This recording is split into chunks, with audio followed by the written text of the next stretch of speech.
teşekkür ederim. Hoş geldiniz. Merhaba.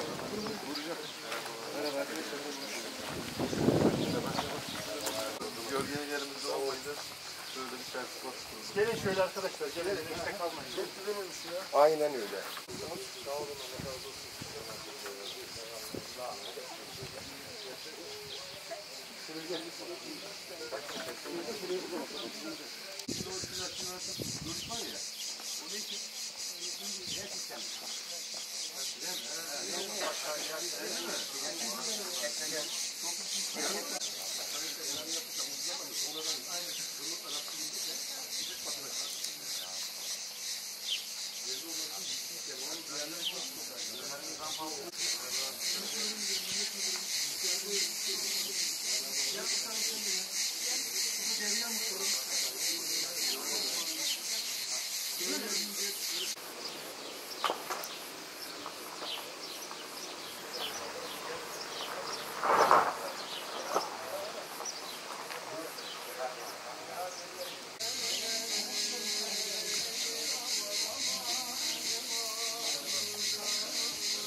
Allah güzel günlerde kullanmayı nasip etsin inşallah.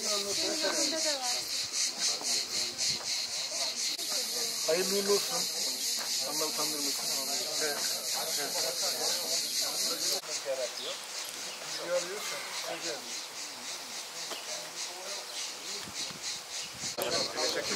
Hayırlı olsun.